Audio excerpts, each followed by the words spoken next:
everyone. Welcome to Artistically Married, where art and opportunity collide. We're your hosts, Jake Ackerman. And Brienne Steinberg.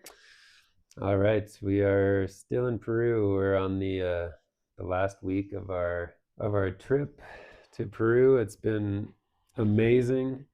Today we're going to talk about basically the rest of our trip. We did a stay in at the base of the Gate Mountain, and then we went to Machu Picchu. We went back to Cusco a couple of times, and now we're staying in the Sacred Valley, and we're seeing a bunch of cool sites there. But at the end of the episode, we're actually going to do some travel tips to Peru, which are going to be really important to hear if you have never been here, because there was a lot of stuff that we thought we had prepared and watched videos for, but we're kind of blindsided by. And obviously you adapt and you make do when you're here, but some things would have been nice to know before we came. Yeah, for sure. Yeah, so from Andahuaylas, we traveled another about 2.5 to 3 hours southeast from where we were, and that goes up and down some crazy mountains, through some small towns, and finally gets you into the Ausengate, or Ausengate as they say here, the Ausengate region, which is it's one of the tallest mountains in Peru, I think. Yeah, it was cool going into it because we were just kind of like seeing them getting like bigger and bigger and more snowy all the way out to Ausengate. So yeah. Is it you keep talking. I'm gonna check the size of it. It's okay. 14. I know it's 14,000. We were 14,000 feet above sea level is Ausengate. Is the peak? No, is the town. Yeah. Yeah. The town where we were was 14,000 feet. So we had been in Cusco at 12,000 feet. And yeah, kind of at this point in the trip was when people started getting sick and we had some issues like that. So yeah, I don't know. The peak of the mountain is 20,000 feet. That's the highest point of Ausengate. Yeah, that makes sense. It's the highest peak in the Cusco region, and considered in like the Andes. Yeah, and it was amazing to see snow-capped. Obviously, we're here in the winter, but still at the base of the mountain. During the day was sunny and warm. Actually, Ausengate region, that was the coldest, but again, freezing. Makes sense. We Especially were up the highest. We were like, the nights were wearing 5 layers of clothes in bed. Yeah. So we stayed at this. It was an Airbnb, but it was basically just a house with a family on the mountain, and they're the Crispin family, and they are something else. They're pretty amazing. Yeah, they're amazing. So we stayed there for 3 nights. 3 nights? Yeah. Yeah, we drove there, slept the night, and then the next day we did our mountain trek. Or maybe it was only 2. Well, 3 counting like the night we got in. The night we got in, we kind of just hung out. Night we got in. Yeah. Yeah, then 2 nights. Night to Ausengate, and then the next one we left. Yeah, 2 nights. Yeah. Okay. So yeah. Do you want to talk about the trek? Yeah. Yeah, so I had done some research, and I guess I must have like done some mixing up, because I thought there's this like famous site in Ausengate, which is the 7 Lagunas, and it's basically just like a trek. They outskirt the Ausengate mountain, and there's 7 lagunas, and the cool thing about them is that they're all different colors. So like you'd think that if there were 7, imagine in Ontario there was like 7 lakes all side by side, that they would all be like a very similar lake, but just the mineral content and the depth and the size of each laguna makes them like 7 different colors of like, obviously they're, it's still variations of green and blue, but you can really see the difference, especially like 3 and 4. 1 and 2 and 3 and 4 are all like side by side, and they're completely different colors. Yeah. So we wanted to do the trek, and I think maybe I was just looking at the map from where our Airbnb was, and to me, we're also learning this. This is part of our traveler's tip: is don't judge it by the map, by the what do you call it? The way the crow flies. Yeah, as the crow as the flies. crow flies, because yeah, like you're looking at like, The something mountains, yeah, you may have to travel like 10 kilometers, but it's going to be maybe 50 kilometers of road to get there. or like there's no road there at all. Yes. So that was the case in Austin Gate. I thought we could drive around to see the lagunas, and Yeah. it turned We out that thought we were just going to drive up, pull up, like have a hop margarita, out, have a margarita, sit and in the peace hot out. spring. Yeah, No. So we no, we talked to our hosts and we're like, okay, we want to go see the seven lagunas. And we're like, which way do you drive? They're like, car? They're like, no. no, They're like, the fastest way is by horse. So yeah, we're like, okay. And we hadn't planned for it, but they're just like, okay, we'll get three horses ready and we can go. yeah, yeah. So again, you can't really see what the trek is going to look like. So yeah, we thought, oh, this is great horse ride, and I mean, it was. Now in retrospect, it was amazing. It was Phoenix's first horse ride, period. What a way to learn how to ride a horse. Yeah. But yeah, it was about a 3 hour there, 3 hour there, 3 hour back on horse. Yep. So in my head, I thought, oh, one horse, two of us could do. I figured that like you and Phoenix and me and Anna could do a horse each. Yeah, they were smaller horses. They were smaller horses, so yeah, we ended up with like 3 horses, and one of us walked. Yeah. And then the other one walked on the way back. But yeah, I was happier walking than I was on that horse. I was scared the horse was going to bail down the side of a mountain. Yeah. Yeah. These horses were walking like cliffside. And we had cliff on a horse. Just two of the older Peruvians in the family just walked there and back, no problem. So Yeah. when they said it was a horse ride, we're like, okay, this must really be far. But it was a good 3 hour hike, and it's not easy terrain. No. But so I walked the way there, which was kind of more the uphill. But they just went beside us and did it like it was nothing. Yeah, they were back, no problem. Bree was gonna walk back, and she had a backpack, and she was like, "Oh, I don't want to do the whole hike with a backpack." And the little Peruvian lady just like took it on her back, wrapped it in her little pack wrap that they have, and just like, yeah, no problem. And she had a whole bunch of other stuff in there too, like stuff to sell and all kinds of things. Mm-hmm. Yeah, they really do like carry tons of stuff everywhere. They just have these like wraps that they wrap everything up in and walk around with it on their back. It was wild. Yeah. But yeah, the hike was beautiful. We were dealing with 2 sick kids, I think, at that point. We were coming off of Annabelle was sick. Yeah, Annabelle was like finishing sick, and then Phoenix got sick that night. Luckily. Yeah, so we were dealing with I mean, it's common. It's very common when you're traveling. Anybody who's traveled will tell you you end up with viruses that your body's not used to. Yeah. So yeah, that was kind of the height of when we were dealing with it. So it was great that we at least had the horses and the kids didn't have to hike. Yeah, and Annabelle, they've done 3 hour hikes since we've been here. Annabelle had a couple really rough days in Andahuaylas. Like tired. She was barely mobile. She didn't want to walk anywhere. Yeah. So the Awesome Gate hike day, that was she had just kind of perked up a little bit, and she was fine just sitting on a horse and doing the trek. So luckily we all made it, but that could have killed the whole adventure. Yeah. So yeah, the next day we did the hot springs in Austin Gate. Or that night, right? Did we do it after? Yeah, we did it that night. You're right. Yeah. Yeah, because then the next day we just left at like 6 a.m. because Phoenix was sick that night. Yeah. So yeah, so then we ended up doing the hot springs there. Really cool. There's like maybe 6 hot springs, like 6 different pools. Yep. Ranging from, I don't know, what would you think was the coolest one that we spent the most time in? 90 degrees? The temperature wise? Yeah, something like that. There was one 80, that 90. was like 110. Oh yeah. And no one could get in it. Yeah. But yeah, really beautiful because it was on the side of a mountain. Like, yeah, your view was amazing in these things. And it was like 5 soles, which is, let's say, $250 to go in. Yep. Cool. So yeah, that was our kind of off the grid adventure.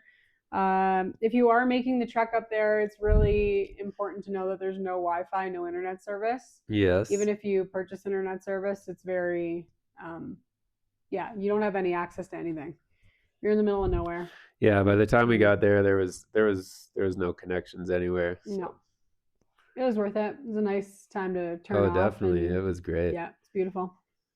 And like I said, we've been talking about in the last podcast and the one before that. You just have to really watch the altitude. So yeah, I just looked. Yeah, the top is 20, but you're staying usually the base of it is like 14,000 feet above sea level. So Phoenix, who dealt with altitude sickness in Cusco, seemed to be sick again in Austin Gate. We're not sure if it was the virus or or the altitude again, but he was really sick again that night. Yep. So yeah, you're going even higher than Cusco. Cool. And then yeah, from there we did end up back in Cusco just for a night before we took or 2 nights before we took the train ride to Machu Picchu, or Yeah. actually Aguas In Calientes. Cusco, we got this. It was funny because the beds in the cabin in Alcin Gate were Oh very God, they're stiff, and we so all had trouble bad. I didn't sleep sleeping. for 2 days. And it was we were kind of at the mercy of what to eat Oh because yeah. they cooked the meals for us because there's literally nothing out there. Yeah, that's important to know too. There's no restaurant, so if you go up there with no food, you are at the mercy of them cooking for you. Yeah. So it was it was an adventure. It was a bit of a rough stay, but it was worth it. But then we went back to Cusco and we just got this beautiful warm hug of an Airbnb, which was it was modern and had all the conveniences. We could all take showers and wash our clothes and Everything smelled so good. yeah. Yeah. Yeah, it's one of those moments in your life where you realize like what you have, right? You're like, oh, Yep, I needed to feel the discomfort to feel the comfort and appreciate it for sure. in the Airbnb. That was the most expensive place we stayed. And yeah, it was really nice. It was in Cusco and it was right before. I think in my head, I kind of realized what we were getting into going from Andahuaylias to Osengate, and then Cusco. We kind of needed to like do laundry. That's a luxury here. Having a washer machine is a luxury. Having a dryer is unheard of. Yeah. Everyone just hangs their clothes out. So yeah, that place was really nice, and we got to wash everything in our suitcases and kind of prepare for the second half of our trip. Yeah. Yeah. Yeah, and then we were off to Machu Picchu. So we booked it through Inca Rail, and you take a bus from Cusco to Ollantaytambo, and then you get to take this beautiful train from Ollantaytambo to Aguas Calientes, and the train is the only way there. There's no roads. Aguas Calientes is it's a walking town. The only thing is buses that go up and down the mountain to Machu Picchu, and other than that, the town is like this really fun little village, which is just full of restaurants and shops and coffee places. And the town is just there because of Machu Picchu tourism. Yeah, we watched a documentary the night before about Machu Picchu, and yeah, it's only been like what, like 150 years Yeah, it was discovered in rediscovered in 1911. 11. Yeah, so really everything that's there is built in the last like 100 years, and it's bumping. Yeah. It reminded me of like not Bob Cajun. Oh, come on, brain. We used to go to a place, and it doesn't matter. It's like Crystal Beach. Oh yeah, It's yeah. like a beach town, but it's Totally. a mountain town. But it's, yeah, I mean, maybe more like places in BC would be more like it, like a Yep. ski town or something, right? It was just a party. Yeah. It was so fun. Totally just a party. Bars everywhere. Everywhere had happy hours. You could get, 5 drinks for $10. Yeah. And everything was more tourist prices, so you're gonna pay like 10 to 15 soles more than you would anywhere else because it's a big bump in town. But Right. Still so cheap. oh yeah, still so cheap. Yeah. Cool. Okay. All right. Yeah, and then Machu Picchu itself. So yeah, Jacob mentioned kind of the bus going up to the bus ride going up to the actual site. Lots of people do hike it. I think it's only probably like an hour hike from Aguas Calientes. I would expect it to be longer. The bus ride itself is 25 minutes. Yeah. But it's winding back and forth up Oh my God. switchbacks. I thought I was gonna die. But it is a very large change in elevation. Like you are just going upwards. And with the I've noticed that the most when you're dealing with elevation and altitude, the hardest part is climbing up. Going downhill or walking on a flat yeah, is fine. yeah. But as soon as you start climbing stairs, I you see what just you have mean. to breathe much deeper and slow yourself down. And Yeah. something about just climbing more is very, very tiring. Yeah, that's true. Yeah, So it is really hard I to would climb. bet that climb up to Machu Picchu would have been pretty intense. And it stairs the whole way, but still, it's a far distance. But yeah, obviously with the kids, it was easier for us to expend our energy in the actual site. So we did the crazy bus ride. But yeah, you have to. So getting your ticket to Machu Picchu and getting your ticket for the train ride, they recommend 6 months in advance.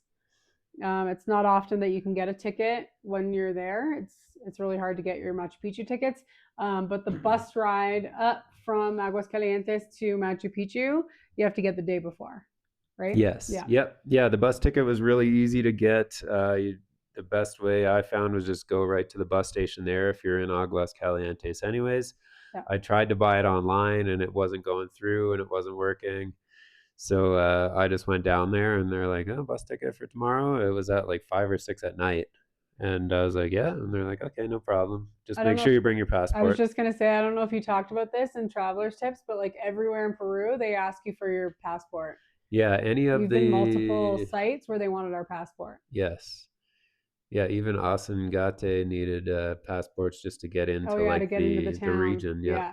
I was thinking that it's so they track travelers. Like people probably go missing all the time here. Yeah. That's It's probably not true. it's not crime. It's safe here, but people would Yeah. probably just climb a mountain and fall Just in a fall off hole, cliffs. fall Yeah. off a cliff. Like especially Austin Gate, if you're doing a trek, a lot of times people are doing it with a guide for that reason, so that somebody knows the area. But if you're not, I bet you people just go missing. So that's why they're tracking you on your passport. Yep. So yeah, bring your passport with you anywhere you go. Yeah. Yeah, so Machu Picchu, like another wonder of the world. We had done Chichen Itza before. And to be honest, I'd heard so much about Machu Picchu that I kind of expected to be underwhelmed, especially because we had already done Sacsayhuaman, which is like the biggest and craziest stonework you can find, I think, anywhere in Peru. But Yeah. Machu Picchu was just amazing. It's totally the location, the fact that this whole fortress is up high on the top of this insanely steep mountain is in the jungle. It's every single picture you take is just incredibly beautiful. I was the opposite. I think I like hyped it up so much in my mind and it's such like a bucket list for people. And then especially because like I didn't know that much about Sacsayhuaman, like that was something that you were like, I want to go check this site out. My expectations for Sacsayhuaman were nothing, and I was like blown away. Like I just all the like emotion and the energy in that place was amazing for me. Or Machu Picchu, I was like, I guess yeah. You're just we talk about this a lot, but hopefully you guys can go check out pictures. But just the difference in building the Machu Picchu site, I was like, yeah, I get it. Like I could see how I could see how the Inca made it, or Sacsayhuaman for me was just like mind blowing. So I get it. It's crazy because it's on the side of a mountain. It's not. I sound like a snot being like I was underwhelmed, but Yeah, maybe just the amount of emotion that you put into booking that part of the trip for me was just so big versus like Sacsayhuaman for me was just like unbelievable. I was over the moon at that place. We can't. We're going back actually next week yep. when we go back to Cusco. Yeah, but so most of the photos I'd seen of Machu Picchu before shows like the rough Incan houses, and you can tell it's their like fieldstone clay mortar style buildings. Uh huh. But and yeah, that doesn't intrigue me as much because you can see how people could do it. Sure, it's Yeah. crazy that it's on a cliffside, but it's not that mind blowing. But then once we got there, even the rough Inca work, some of the stones were just so big that I was like, whoa, like this is, you're getting into, I don't know, just like how did they How did they actually get them up complete there? this? Yeah. The size of it was very impressive. And then Machu Picchu has this like megalithic core that pretty much the whole place is built around. So it has this enigmatic Sacsayhuaman style stonework, but it's just kind of one small section in the middle. But if you look all throughout, there's a lot of areas that you can see. Oh, at the bottom, look at this is the tight fit megalithic stonework, and then the ink and rough stuff is kind of above it, right? Yeah, and I think the sheer size of the site it doesn't translate when you're looking at pictures and No, videos. not at So all. yeah, that part did blow me away. The size of what's up there was crazy. So yeah, Yeah, the size of the site is crazy. You see how many people they bus there, and I was just like, Oh boy, like we're We're just gonna gonna be be like packed shoulder to in. shoulder because Uh-huh. they put you into lines. So you pick your ticket has like which circuit you're gonna go, Right. and you have to stick to that circuit. You start at the top, you work your way all the way down. You kind of do a circle, and you come out the exit, and you're not allowed to move backwards. So a lot of people say at the beginning, just take all your pictures up at the top because you'll never get that iconic view again. But I found the pictures from anywhere were just amazing. And Mm-hmm. because the place is so big, it's not actually that congested. Even No. our pictures, you got to zoom in pretty far and you can be, oh yeah, there's a little group of people there, there's a little group of people there. Right. But it's very impressive. Like I was really happy after visiting Chichen Itza, because Chichen Itza was packed and crowded. There was vendors everywhere trying to sell you stuff. Like the aggressive sales was just like rampant in Chichen Itza. But Machu Picchu, they keep it really classy. Uh, there's a like one little shop at the beginning. I don't think there are any vendors allowed at the top of the mountain. No, at the top of the Citadel, there was just like there was one hotel and there was one little restaurant that like goes through them, but no, there was no vendors, no merchants at the top. The total area is 13 square kilometers or 5 square miles, including the surrounding sanctuary. That's humongous. 13 square kilometers on the top of that mountain with like all those different Yeah, buildings, outbuildings and terraces and walls. And yeah, it's insane. yeah, and every picture just has this, somewhere there's a sheer cliff and then just more insanely steep mountains in the background. Yeah. Yeah. Roughly 200 structures, temples, houses, terraces, and storage. Yeah, we were there on It's kind of huge. it was kind of misty and cloudy, and Yeah. actually it was predicted to rain the whole time we were there. Mm-hmm. So we got up there in the morning. Luckily, no rain, and we kind of had to wait at the top a little bit for clouds to clear to get some good photos. But then again, as I found, like clouds would come and go, and everywhere you are, you could just get these beautiful picturesque pictures of this crazy place. Yeah, and regardless of the weather, like that, it's notorious for that. Just like the where it is, because where most of our trip has been in Cusco, and now especially where we are in Sacred Valley, because of the height and the nature of it, it's mountainous. It's a lot of like just tall grass. Whereas Machu Picchu is like it's on that borderline where it's the Amazon, so it's a Yes. lot more humid. We could feel Yeah. the humidity, and I think that's why it's known for being so misty and cloudy. People will always say, like you're likely going to get mist and cloud till about 11 o'clock a.m. Yeah. And this is the dry season. So in Yeah, Cusco and Sacred Valley, we haven't had a single day of predicted rain this no, but whole Aguas trip. Calientes to But rain for 2 days, Aguas Calientes, the whole time we the were whole there, it was time. predicted to rain. Yeah, And we lucked out huge with our timing. We're like, sure, we were like, oh, it would have been nice to have, a clear sunny sun. day Yeah, and, bright sun in your photos. But uh, when we went up, the clouds cleared, we could see everything, and actually kind of some of the cloudy misty pictures ended up being some of my favorite just because it looked cool. It kind of had this eerie kind of vibe to it. how many pictures did you take? A lot. Saxe Wamini killed his Yeah, camera. Sacsayhuaman, my phone died. I think I took pictures of every single step I took. Oh my god. Yeah, Yeah, I took a lot more in Saxe Wamini. yeah, I think again, Machu Picchu is just so documented. Like we were even some of the travelers that we've like ran into. yeah, We've said to them like, "Oh yeah, like did you do Saxe Ramen?" And they're like, "What? What is that?" yeah. We're like, What's that? "What?" Yeah. Yeah. What's interesting too is that, oh yeah, this is something we should talk about. But so all these ancient Incan sites, there's a huge list of them that you can buy a tourist ticket for Oh yeah. 130 soles, and it gets you into like 6 museums and like 12 of the archaeological sites.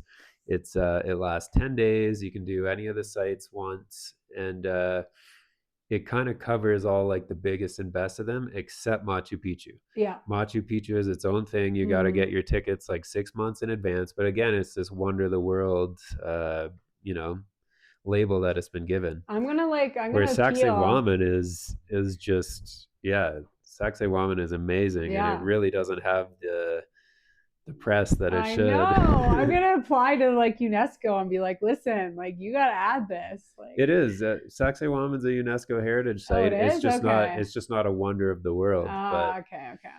But really, what they Oh, did that's there is more amazing. wondrous than Machu Picchu. Yeah, yeah. Machu Picchu, and again, you're just like, oh gosh, this must have been like, a lot of work. Yeah. Well, Versus yeah, for sure. Sacsayhuaman, where you're like, I don't Yeah. And it's all understand. terraced up that Yeah, mountain. Like yeah, Machu Picchu, what makes it amazing is that jungle mountain location. yeah, for sure. Yeah. And like you said, there is the megalithic base. I think they're gonna find.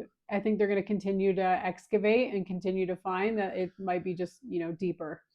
It I might be think so. underground. There might be tunneling. Like there might be stuff that's inside that mountain. Yeah, there are legends of tunnels. I Yeah. think there was legends of tunnels that went like all the way to Cusco from Machu Picchu or something Exactly, like that. exactly. And wouldn't that make way more sense that they were just like hiking stuff in through like inside the mountains Possibly, rather yeah. I than don't know if trying they would be to. moving stone through the tunnels. Maybe. Yeah, You why never know. not, right? Yep. Because there's all kinds of we watched a documentary and they were talking about like the sites where they got the rocks from. Yes. The quarries are Always kilometers far away. Yeah, Yeah. 30 kilometers away. So it would make way more sense if they built a Yeah. tunnel to move it. I don't Yeah, know. the Incan work is made out of just kind of any stone or rock that's lying around, but the megalithic stuff is all like a homogeneous stone type. So I it's don't like think the so. I think same they said stone. the Incan stuff was all homogeneous as well. Oh, really? Yeah. Huh. Yeah. Don't worry, I'm on it. Okay. Yeah. But yeah, there was a lot of really cool sections of the site that impressed me because it was so big. There was like lots of little things like around corners and under other rocks and stuff like that were pretty intriguing at that place. Mm-hmm. Also, I kind of like the story of Hiram Bingham. He is the American explorer who like quote unquote rediscovered it, but he was really respectful of it in his writings, and he even says like he found Machu Picchu because he was talking to some farmers at the bottom of the mountain, and they said, "Oh yeah, there's some ruins up at the top." So he kind of made the trek. It said he had to struggle for like 2.5 hours, which seemed kind of short to me, but then he found it and he documented the site. He took over 2,500 pictures in 1911, which is pretty crazy.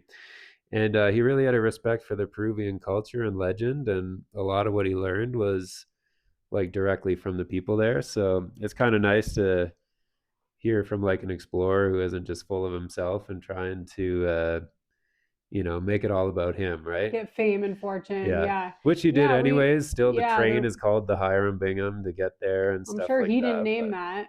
no, exactly. Yeah. No, it did seem, I mean, we watched a couple documentaries. One seems like, yeah, he was really adamant to just discover it. And again, that can just be like a, self pride thing. Like imagine being an explorer, right? It's not necessarily about the fame you're going to get. It's just about the thrill of like finding a site. But Yeah, then when they started digging into his writings, yeah, it really seemed like he was like doing a lot of study into the culture to try to learn the history and the story behind it, yep, which I think is really important. And some of those like facts, like if going back to his writings, some of those facts have been lost. They were just like overshadowed by some other story that somebody else made up, which is crazy.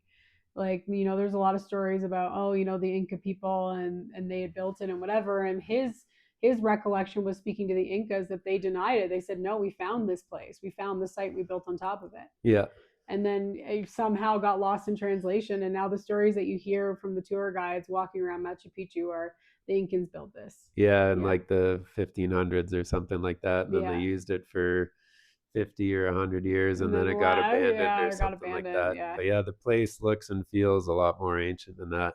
Yeah. So the most visible walls at Machu Picchu are made from granite, typically a type of white or gray granite with quartz and feldspar. I don't know what that is. Feldspar. Feldspar. Okay. Found naturally on the mountain itself.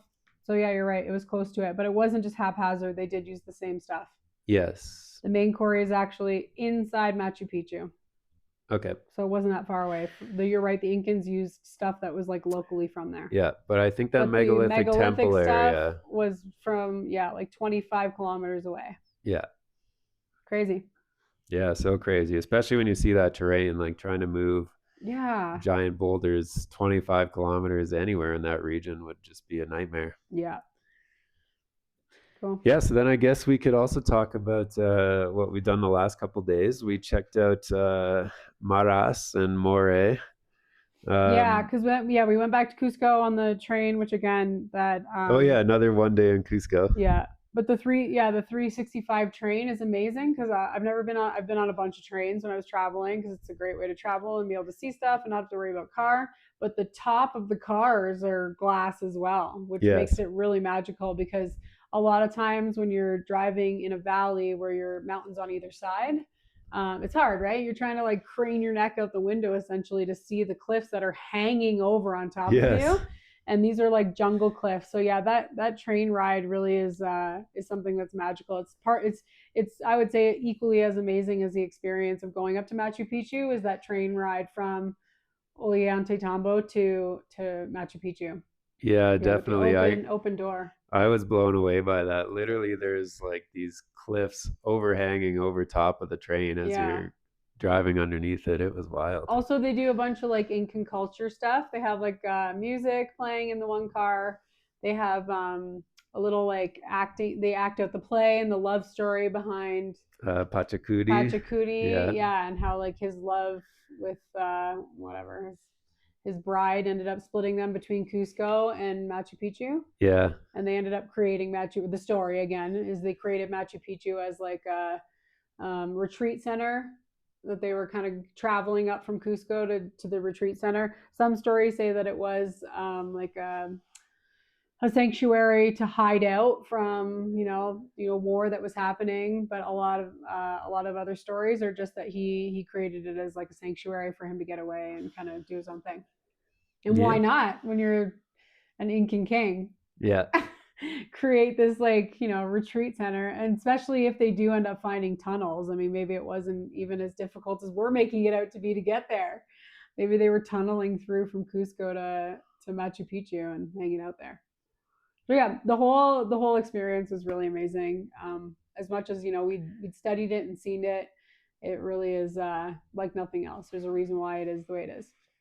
Oh yeah, Celebrate for the way it is. sure. Yeah. So Yeah, yeah, and it's just there's stuff all over the Sacred Valley. There's like every 10 minutes you pass another sign that's some archaeological site that you've never heard about, and like yeah. you never even really know. A lot of them have gotten buried over the years and they've had to be re-excavated, so there's just so much like history and mystery here. It's Yeah. so cool. We went back to Cusco after that because that was our train trip, and then we rented a car so we could get out to Sacred Valley. And then on the way in here, we visited Oh yeah, I Napu totally forgot about that one. Yeah, Napu we went to Naupa Iglesias. Iglesia. So Yeah, I had heard about this site before, and it's basically there's just this precision carved, like it looks like a doorway inside of a small cave. So I didn't really know where this was and how you had to get there, whatever. So we took this southern highway. Actually, that was kind of an interesting story too. I think I was going to bring that up in the yeah, because driver's tips. we looked and it wasn't So available. yeah, Yeah, so I looked. Okay, Cusco to Naupa Iglesia. It says like 2.5 hours. I'm like, okay, we got a 2.5 hour drive if we want to do that. And then I checked just before the day we're gonna go, and then it opened up this southern highway, and it's like, oh, hour and a half. I was like, well, perfect. All right. yeah, So as we're driving down this highway, you could tell why the highway was not available because the other highway goes up and over this mountain to get to the Sacred Valley, where this highway goes south through another valley, and you're in the valley the whole time.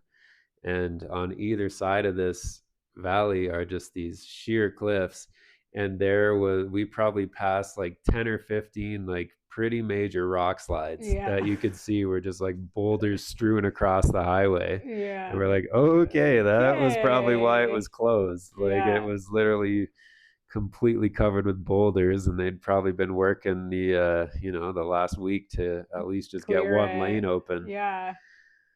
Yeah, there's a lot of this can go under traveler's tips, but a lot of one if you're not an experienced driver, do not drive here. I mean, we've done it because we have the kids with us and it's made it easier for, moving around with kids and making sure we're getting where we want to go without a ton of legwork to get to bus stations. But if you're not an experienced driver, do not drive here. Like, Yeah. I wouldn't. Jacob's great. He's been driving stick everywhere, but I would not drive here.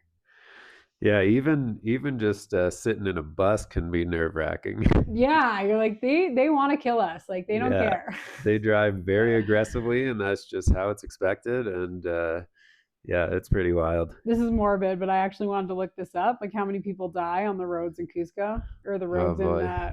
Yeah, well, Should I look at it or is again, I was going to it? say that in the tips, but this everybody does drive slower, so we haven't seen a single accident or fender bender even the whole time we've been here. We've been here a month. There's been plenty of car traffic. We've seen like impossibly tight squeezes through every Yeah. scenario, but nobody's hit each other, so Right. it's surprising. Yeah. Look at that. 2023. There's only 21 fatal accidents. Wow, that is much less than the US. I think we just drive faster where we are, so if you crash, it's a lot worse, right? Yeah. That's so insane. I thought it would just be a ton because yeah, it's just such crazy Yeah, driving. again, it's just slower speeds and oh well. Laying on the horn. Yeah, yeah.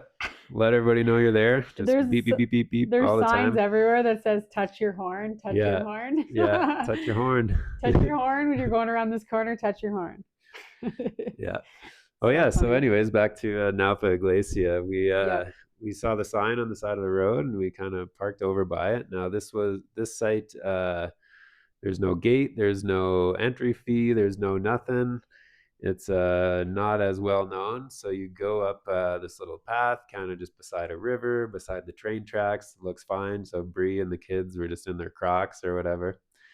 And then you get up there, and there's this path that is up this like I don't know how many stairs, but just this huge Incan staircase straight up the side of this mountain. It had all been terraced with these ancient terraces, but then there was a staircase that just leads all the way up to the top. And again, I think the story is that this was like an ancient sacred place. There's these very obscure, very enigmatic like doorway carvings on these two rocks that are in this cave, and this was like a sacred place. The one main doorway carving is said to be an ancient portal or stargate, and the Incan people, I guess, came there to do whatever you do with an ancient stargate portal. Teleport, So yeah. yeah. Teleport to somewhere else. Yeah, so they had built terraces all the way up to it. They had built a couple walls. There was one little building which the doorway was as high as Phoenix was. So I don't know, it looked like a Kids kid's playhouse, playhouse, yeah. but You guys go play. Well, we're gonna teleport here to get some maybe that was non-GMO just seeds. the keeper of the portal was some like little gremlin or Hobbit, troll who was yeah, 3 feet tall. But or alien. all right, yeah, Duh. whatever. Yeah, It's the aliens moving back and forth through the portals. sure. It's Peru. Could have been the longhead skulls. Yeah, 100%. Long head, no body. Yeah, but anyways, they took the journey in Crocs, which is probably a bad idea. Bad idea. I Looking was back losing at my it. mind. Yeah, we were on the side of a cliff in our Crocs. It's Yeah, happened a few times. yeah, Croc life. Sponsor us, Crocs. yeah. We'll croc in the mountains. Awesome. But yeah, I would totally recommend visiting that site. It's a little detour. It takes you maybe 10 minutes to get up to the top. Except you have to take the South Highway, which is obviously a death trap. You could take the North Highway, and then it's only like 10 minutes back that way. But still, you save an hour going this way. So I had Oh fun my on God. the avoiding the rock slides. Sure. I was very nervous. All of these stories, Jacob was very excited, and I was very nervous. Yeah, yeah, yeah. It I has worked been an really hard to adventure. get It's these been kids great. to this age. Yeah, Yeah. So then we landed in Sacred Valley. So that's the place we're staying now. I feel yeah. like this So was we like, are in we're in Yanawara, yeah, Yanawara, right outside Arumba. right beside the Urubamba River. Yeah, Urubamba. Urubamba is a town just next to us, and then Urubamba. Ollanta Tambo is the other way. Yeah, we're gonna check that out tomorrow. That's the last that's- site on our trip. Yeah, maybe. Oh no, and Pisac. Pisac, yeah. Yeah. Hopefully we get to that one too. Yep. Yeah, so we yesterday we checked out Maras and Moray. Oh There are yeah. two sites that are close together. Both are completely Incan sites, but both very amazing. Oh yeah. Maras is an ancient salt mine which has been operating since the Incas were there, right? Again, if you read some of the literature, the Incans don't claim that salt mine. They say that they found it. Okay. So yeah, I mean that could have been pre-Incan, and Yeah. that totally makes sense. That And yeah, they what a would have had the wild sight. Like technology. that was like nothing I had ever seen before in my life. No. So there's all these the each pool is only maybe 4 by 4 feet, and Yep. they're all oddly shaped, and they just kind of flow down the mountain. There's all these separate pools. So I Yeah. guess the water fills up the pools. The water is very salt rich.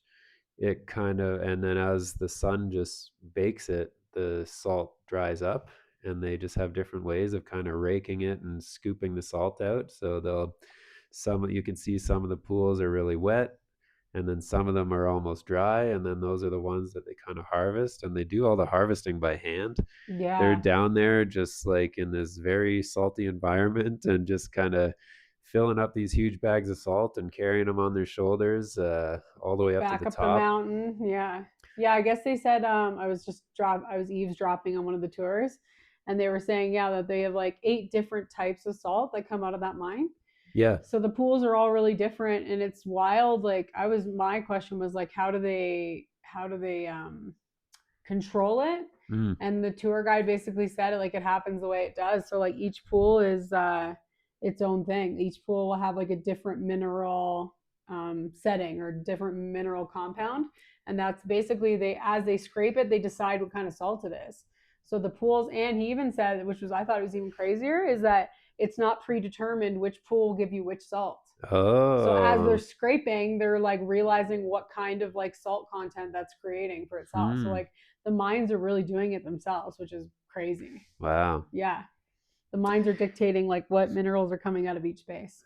Yeah, and obviously at the end of that, you can buy all kinds of different salt, and it's really interesting. You can look at all the different bags, and like they're all different colors. You have Mm-hmm. like pink and yellow and cream and white.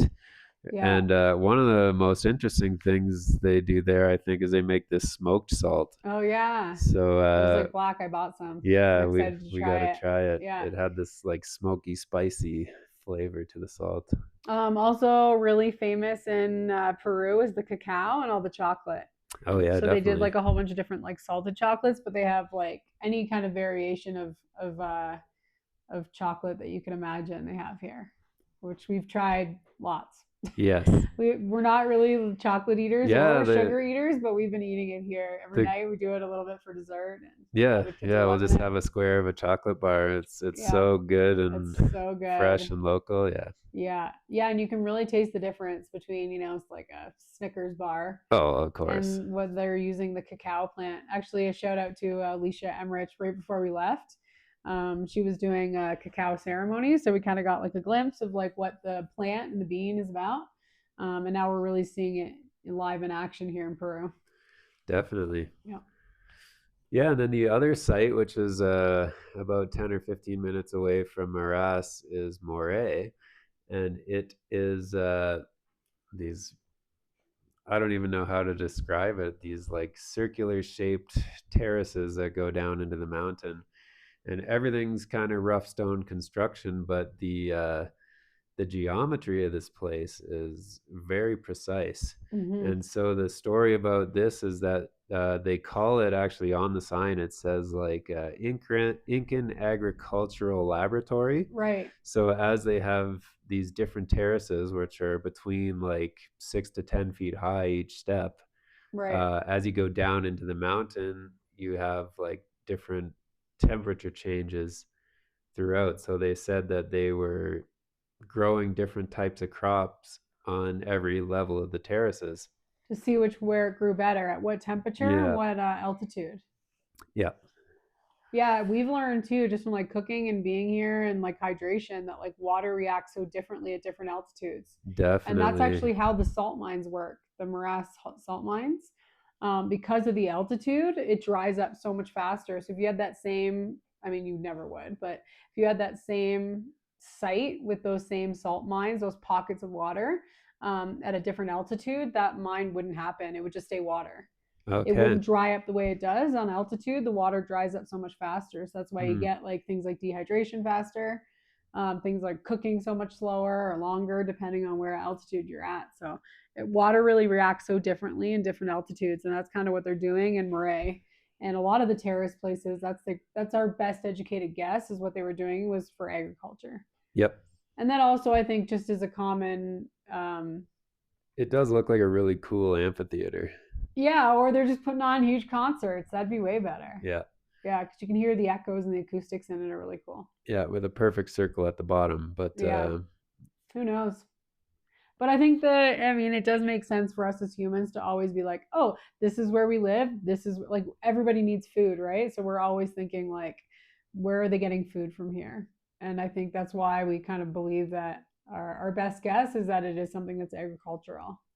I thought that was cool in Miraz because that really is like still alive into play. Is that the different altitudes are producing different agricultural experiences because the yeah, salt mines, they're literally still producing salt. and they're still producing it today. Exactly. So I thought, yeah, it was interesting that, like, that could be a really good. I wonder. Yeah, we should check out if there's anywhere else in the world where we're still using terraced gardens. Salt mines like that? Not salt, but like just Oh, terrace agricultural. gardens? Oh, Yeah, definitely. terrace gardens. I think any mountainous place will terrace. Okay. Yeah, and I mean it does make sense that you're just trying to Maybe keep not though. the ground stable, right? Like Yeah.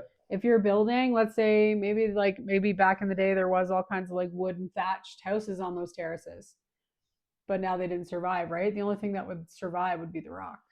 Yeah. So maybe they were building on there so they weren't losing their houses. Yeah, possible. Mind you, they should be doing that here because they're not. I'm looking at all these like houses built into Cusco. I'm like, how are they not just like falling down the side of the mountain? Yeah.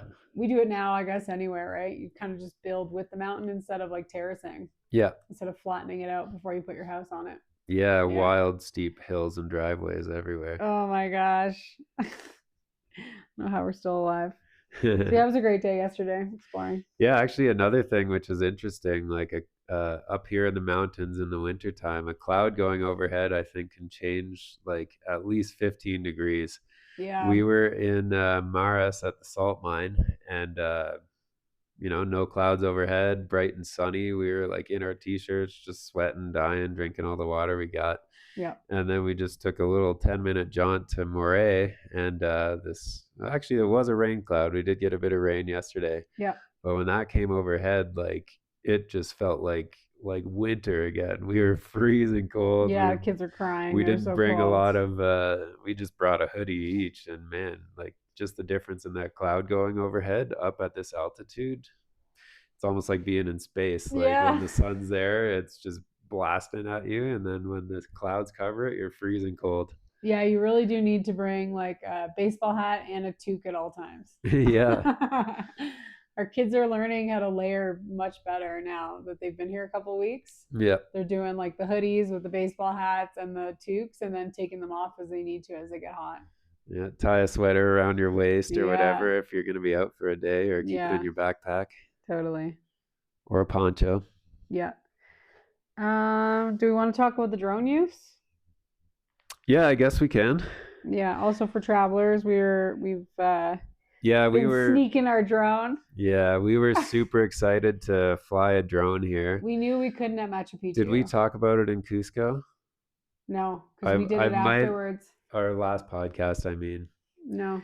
Yeah, so I don't know. I had trouble. What I ended up finding out was that, the drone can't operate within 4 kilometers of an airport. Yeah, we talked about this. Yeah. So that was our first hiccup. And then once I figured that out, I was like, okay, we're good to fly. Yeah. And but all of the ancient sacred sites are no drone use, which like that was literally what I brought the drone here to see.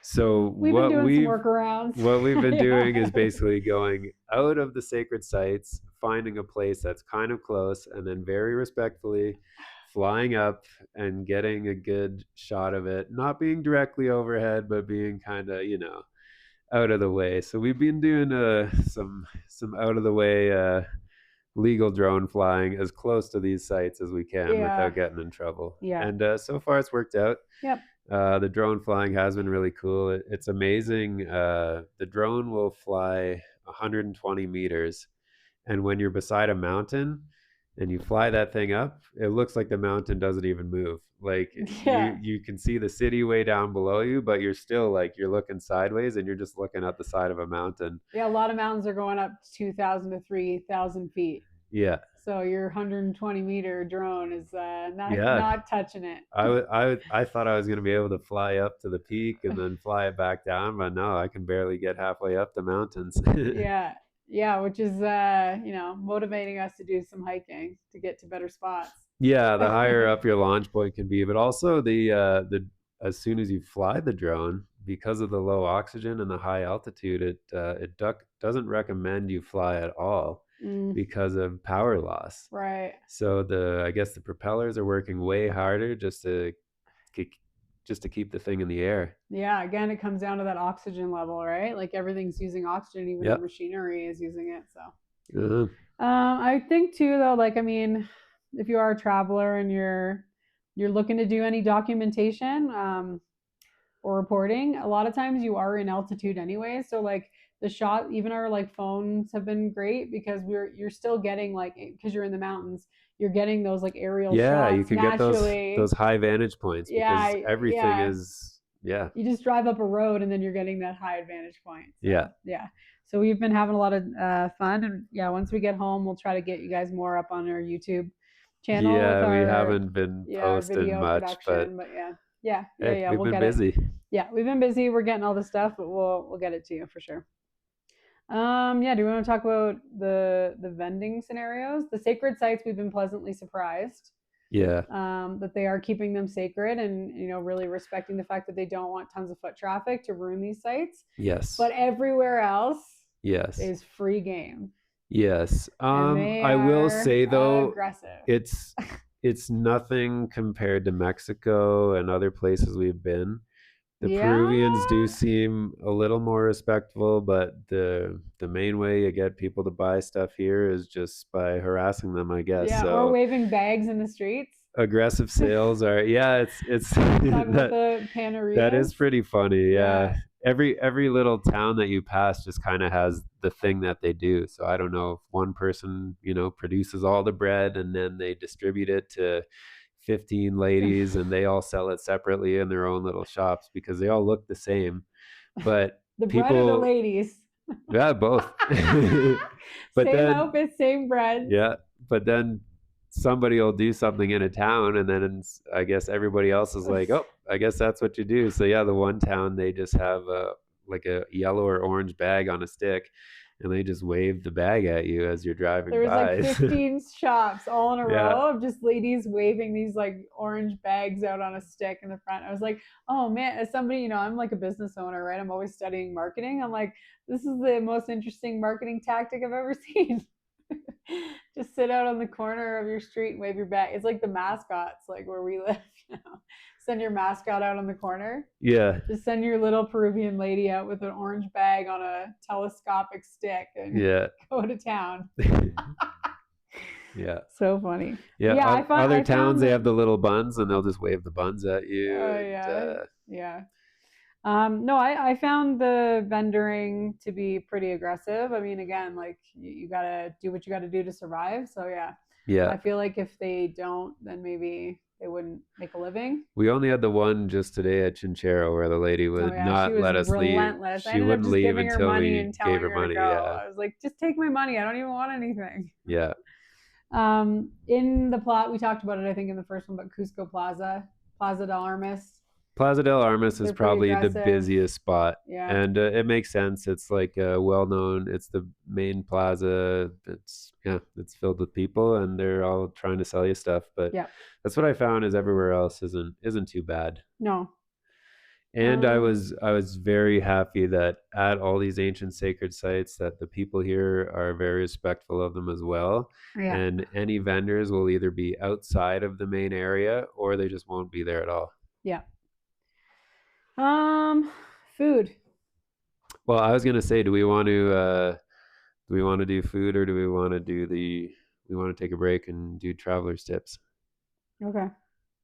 Yeah? Yeah, let's take a break because we have Because food's kind of in the traveler's tips too, right? Yeah, totally. And we have oh yeah, we got to check that. We got a pot roast sitting downstairs because there's no ovens in this country. Yeah. Yeah. You got little gas ovens, but yeah, everybody cooks stuff in pots here. Yeah, everything's stovetop cooking here. I always just see a lady with a big pot scraping something at the bottom, and then out comes your meal. Yeah, exactly. So in true Peruvian fashion, we're cooking a pot roast right now. We better go check on it. Yeah. All right, we'll be back.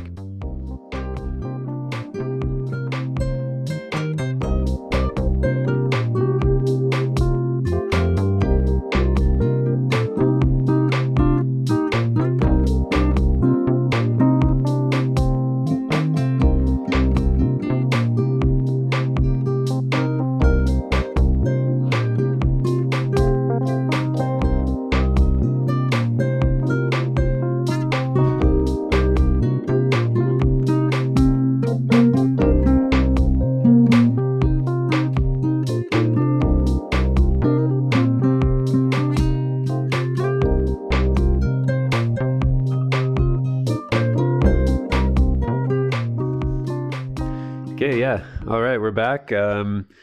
We just cracked some local Peruvian beers. If you're ever in Urubamba, check out Bardock Brewing Company. It is in the middle of nowhere up this pretty crazy bumpy road, but it is a beautiful location. They make very good beer. And what do you have? Mine came from Raz. Is that a Cusco one? Yeah. Cusco coffee porter. Cool. Yeah. All right. So as I said, we're going to do some traveler's tips at the end of this episode for traveling to Peru. So one of the things is toilet paper. So toilet paper is not always available. Make sure you just buy like a couple rolls. Keep one in your backpack, keep one in your car, keep one wherever you're staying. We had like portable Kleenex and that saved us. That was great. Yeah, we had a pack of portable Kleenex and we had to pretty much use all of that for toilet paper. Yeah, even some of our Airbnbs didn't have it. Yeah. Paper is, even when you go to a restaurant, the napkins they give you are literally like 1 square of toilet paper and you wipe your hands on it and it just disappears into nothing. They're so small, I guess. Paper is not a common resource in this country. And even to start fires, we were just scrounging up like receipts and trying to make fires. Find. Yeah, they'd give us a fireplace with no paper to start it. Yeah. And simultaneously, okay, so again, I guess I'm going to give away some terrible non-green information about myself, but I was and still am very upset about the fact that in Canada, we've gone away with the plastic straws. Any of my friends will know that's like a pet peeve of mine. I can't handle it. I think it comes from the fact that like just the feeling of paper and wood in my mouth, like it just drives me crazy. It's like nails on a chalkboard for me. Like I can't use wooden utensils and I can't use paper straws. They're the complete opposite here in Peru. They are like, grocery bags are us. Everywhere you go, they try to give you like 5 plastic bags. We've been, we're so trained now that we have a reusable bag. We're going to the market. We're like, all right, here we go. We're going grocery shopping. They're like, here, you want another bag? Here, you want another plastic? We come home with like 7 plastic bags every time. Yeah, that's actually been funny. We bought chicken and meat at the market and like they'll just toss that in a plastic bag. Juice? You want a juice box? Plastic bag. Yeah. You want some fruit? Plastic bag. Yeah. So they're the opposite. They're really scringing and saving on paper and really exploiting plastic here. Yeah. Total opposite. But again, they don't have forests like we do. There are jungle places, but again, we don't want those cut down. So paper is a pretty premium resource. Yeah, or plastic. They're like, who cares? We can just make more of it, right? Yeah.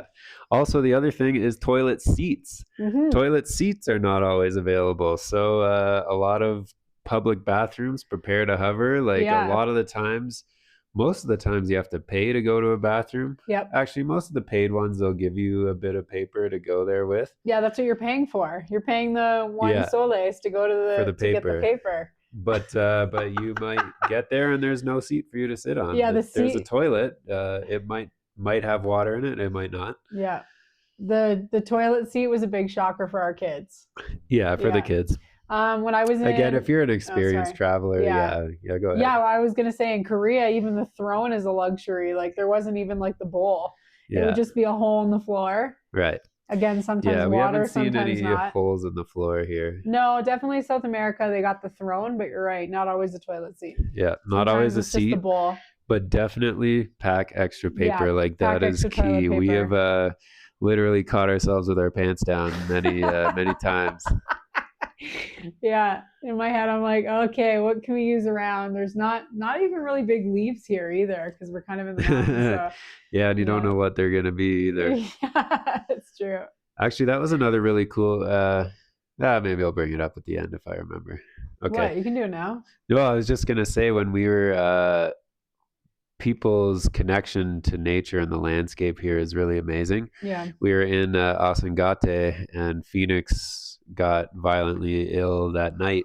Oh yeah. And so he had a flu and he was puking, and Anna had just gotten over it. So we're like, it's probably a stomach bug. Anna passed it to Phoenix, as you know, so it goes.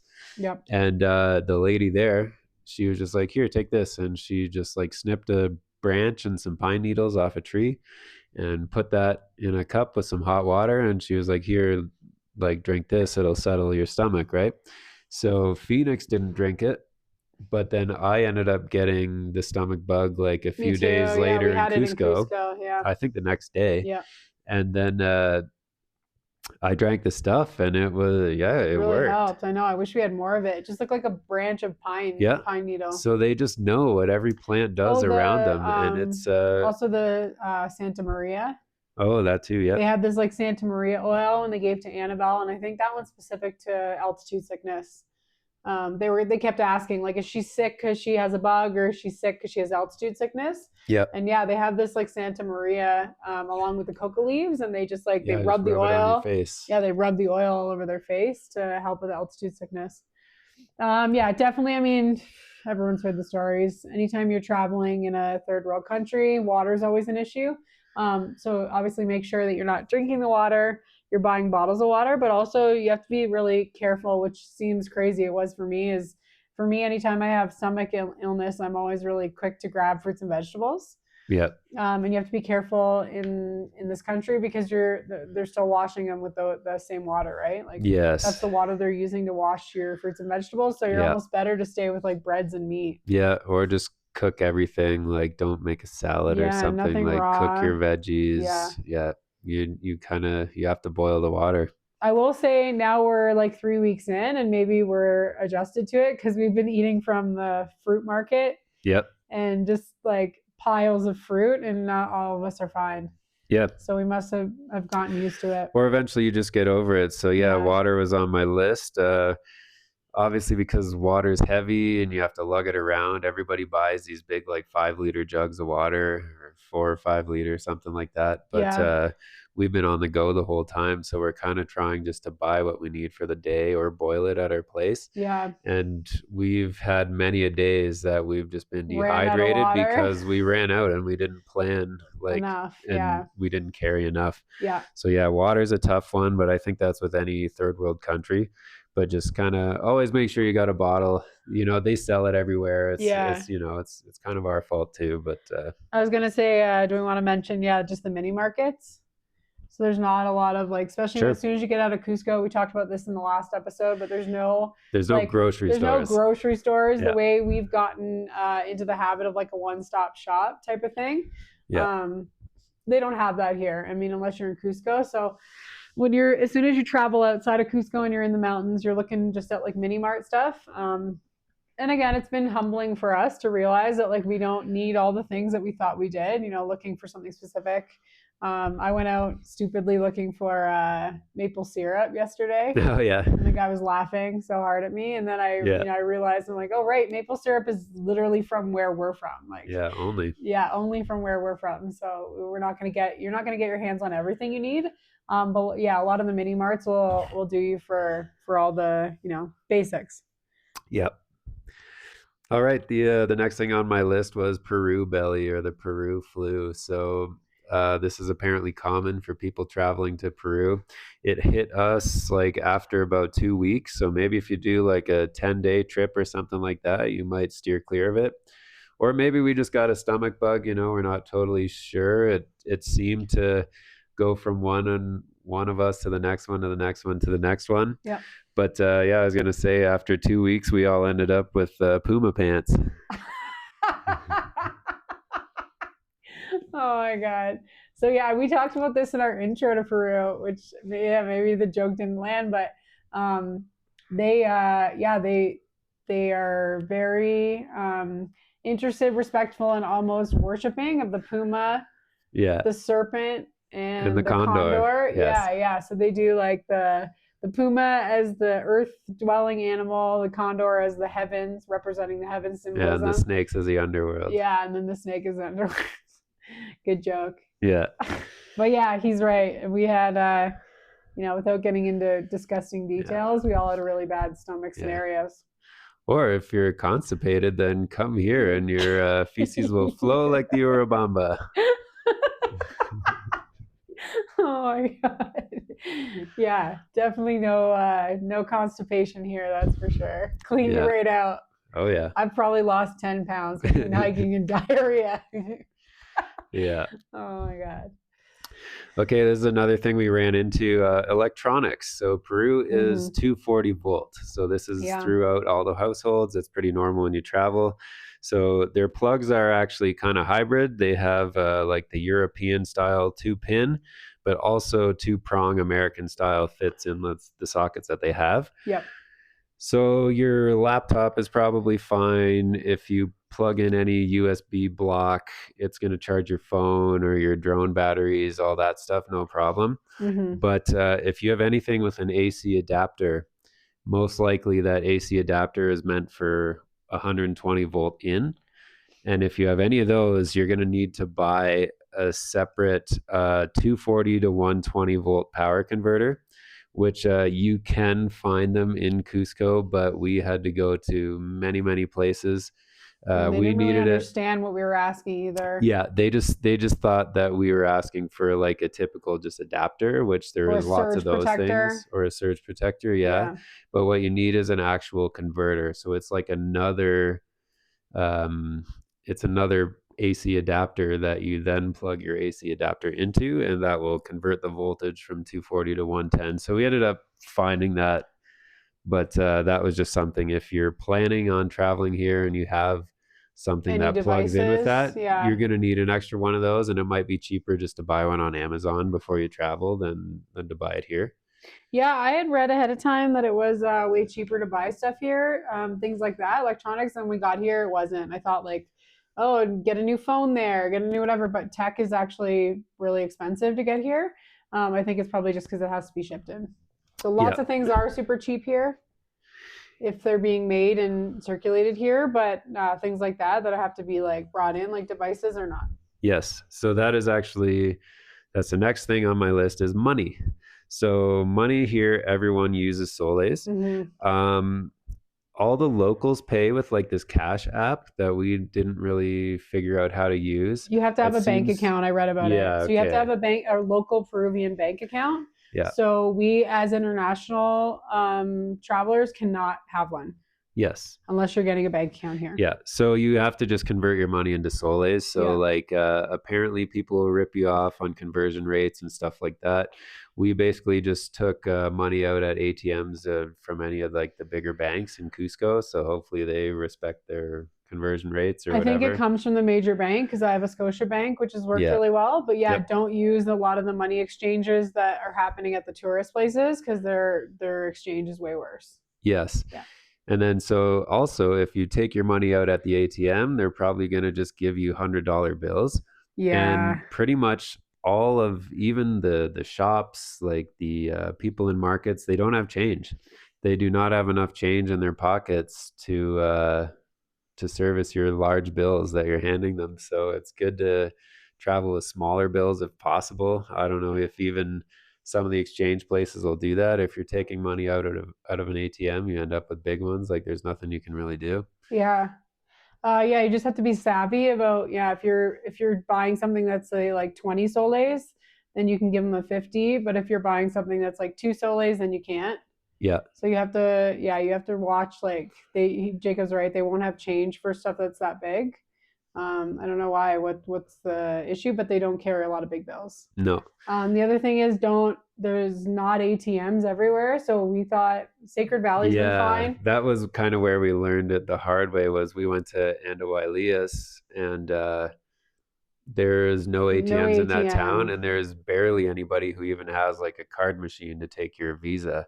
Yeah. So like you need soles, and if you're planning on traveling to a smaller town, make sure you have You enough have enough cash before cash. you go there, Yeah. because yeah, it's you're not going to be able to find it You for the won't be able most to use part. a card and you won't be able to take money out. Yeah. Yeah. Asengate, same thing. Oh, definitely Asangate. There's no restaurants, there's no ATM, they're not taking a card and you have to have cash. Yeah, for sure. All right, let's see what was next on the list. Oh my gosh, driving. Yeah, I mentioned this before, but I hope you have a death wish when you drive here. Yep. Yeah, driving in Peru is insane. Is insane. The speeds are slower, so we surprisingly did not see any accidents in the whole month. But everyone drives very aggressively on every road here. There are huge speed bumps, most of which are not painted, and they blend in perfectly to the road. So you have to be very aware that all of a sudden, like, you got people behind you expecting you to go fast, and then all of a sudden you have to slow down for this monstrous hump of a speed bump, which is just going to take the suspension right out of your car. So Yeah. it's pretty wild. In the big cities, the streets are very congested. Parking happens anywhere and everywhere at any time, any side of the road. So drivers merge and squeeze into impossibly tight spaces, and if you don't do that, they will honk at you until you do that. So all drivers are expected to drive just as aggressively, and they will let you know if you are holding up the flow of traffic. Somehow their system works, but it just works on this very aggressive driving style. Yeah. Uh, Asia was like that too. yeah. In the country, cars are expected to drive fast as well. Passing a truck on a blind corner on a winding cliffside mountain road with no guardrail is completely normal and expected if somebody is behind you. Yeah. On the less traveled roads, road conditions can be bad. As you get into small towns, narrow dirt and gravel roads climbing up very steep hills are totally normal. The addresses are weird too. It's better to know the name of a place rather than the number. The numbers don't really seem to. They seem more like area codes or something like that. So if you can just find the name of where you're going, that will come up rather than like the address number. We rented a car and we drove to Yanawara near Ollantaytambo, where we are now. And looking at the Google Map plan to drive, we were, we were going to take that northern highway, and it would have taken, the 2 hours. Yeah, I guess we already told the story. Yep. The southern road and the rock slides. So there's a lot of signs along a lot of the roads that are just like, yeah, rocks might fall on your car. So always be aware of, the sides of the cliffs. I don't know if it's more of a dry season or rainy season problem. Like maybe the cliffs dry out and then start crumbling, or maybe they're wet and they just wash roads out. I think actually originally when we were looking at driving to Asangate, the road was completely wiped out. Yeah, And we're it like, said, what? We can't get we there. Googled it and there wasn't even, it said like 6 hours, or there was just no way to get there. Yeah. So that's like, yeah, the roads could be there, they could not be there. The main highways do seem to function well. But yeah, if you're planning on renting a car here, I would only suggest it if you're a confident driver. Yeah. You can get automatic cars. We ended up with the standard, which I was very happy with. I've had a lot of fun driving it around these steep mountain roads, but maybe to a lot of people that's more terrifying than fun. So, And I mentioned this before, but yeah, so you can get like a bus ticket for like 20 soles. yeah. And our car rental was and taxis. And our car rental was $400 for the week. Yeah, do you want to talk about the Ubers? Canadian. Yeah, within Cusco there is Uber or there's Cabify. Uber looks good. It was like 5 soles to get where we needed to go every time. Yeah. Super cheap. But outside of Cusco, you're not going to find Ubers. The Cabify is really cool. We didn't use it yet, but it looks like it's like a bidding system. Yeah. So you can actually just bid for a ride. You can like offer someone like 2 soles and then see if they pick you up, which kind of seems like their style. They definitely we're not comfortable enough with Spanish, but definitely you can see it in the markets. Like everyone's haggling everything. Nothing has price tags on it. So be prepared if you're really nervous about pricing, like I am, because I'm so cheap. You're really at the mercy of what they're charging you, and either you can pay it or you can not pay it. But yeah, there isn't really like specific pricing on anything. That is true. That's actually another thing that we should talk about. Before we came here, we had watched a couple videos, and people were like, "Oh yeah, I went to Cusco. I don't speak any Spanish. We didn't. We were fine, right?" No, But that is incorrect. people here speak Spanish. You'll find There's the no odd English. person who can understand a bit of English, but like I would Study. practice and Yeah, study before you study. come. We Yeah. tried to, and we thought we were doing all right, but we really did not have as much of a grasp on the language as we had hoped. But since we've been here, we've kind of learned all the things we've needed to say, and we're able to get by like without Google Translate. But yeah, we're doing pretty good. But definitely don't come expecting that like you're just going to be able to talk to anybody in English, because it is not like that at all. No, and like I said, you can use Google Translate, and as long as you have internet, it's been working okay for us. Yeah. Oh, also, I guess with the money too, the exchange rate is like zero point 0.4 soles, or no, a sole is zero point 0.4 Canadian dollars, Yeah. or 0.38, something like that, depending on how it converts. So it's funny, when you have like 100 soles, it feels like $100, and when you look at things, it's priced as if it would be like a little bit expensive in Canada, like, oh, $30 for that, and you almost feel like, oh, I don't want to pay that $30, but then it's actually, no, it's 30 soles, and 30 soles is, it's maybe $10 Canadian, Oh, or 10 to 12, something 13. like Yeah, that. 13 Yeah. bucks. Yeah. So And things again, like things you're, really are cheap. They yeah, just don't look that way when you're dealing with their money. you're right. So, yeah.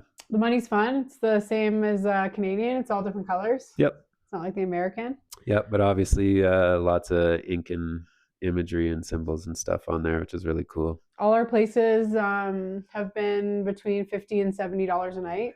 Yep. Our most expensive, really luxurious place that we were talking about in Cusco, that apartment was 100. Yeah. This like dream property that we're staying at right now was $70 a night. So your accommodations really are super cheap. Your groceries are super cheap. It's about I would say equivalent to like when you go eat out, but then if you were going to like a nicer place, it'd be like equivalent to eating out in a cheap place in Canada. Yeah, I would say an entree is between 20 to 45 soles, right, depending if you're going low end or which high is like end. 12 to 18 bucks Canadian. Exactly. Yeah, it's cheap. So yeah, that was really all the travel tips I've had. If you had any other ones you can think of, but I think those are kind of the main things: toilet paper, water, electronics, money, driving, money, yeah. and possible tummy illness. Yeah, those are all the warnings, but I would say like for anybody who is considering coming to South America, the culture, the landscape, obviously all the different like incredible sites that we've talked about. We've just mentioned a few of them. Definitely swing it far in the other direction. So yeah, as much as there is a couple warnings, it's far greater in its rich culture and atmosphere and landscape. So definitely, if you're considering it, 100%. I advised coming to Peru. I was just gonna say too. I think I don't know if I mentioned it in the last one, but we had heard about crime and stuff like that. Yeah, we did before talk we about came, it. Yeah. And even now up to this point, the entire time we've here, like I haven't seen police like have to hassle anybody. No. I haven't seen one like lick of crime at all. Like I see more sketchy scenarios back in Canada. Yeah, no than I homeless have people. since I've been here. No people like wandering the streets drunk. Like Nope. we were in like Cusco, big crazy Everything city, is and no clean, one's, everything yeah, is safe, yeah, everything is super friendly. When yeah, you walk through like one of so these, helpful. like, whatever third world country towns, it looks sketchy. There's gates and stuff like that, but it's just, Broken down things just houses. aren't built up as they were. Yeah, And it can feel a little scary. And I think our kids have felt that too. They've felt really uncomfortable in some of the places that we've went.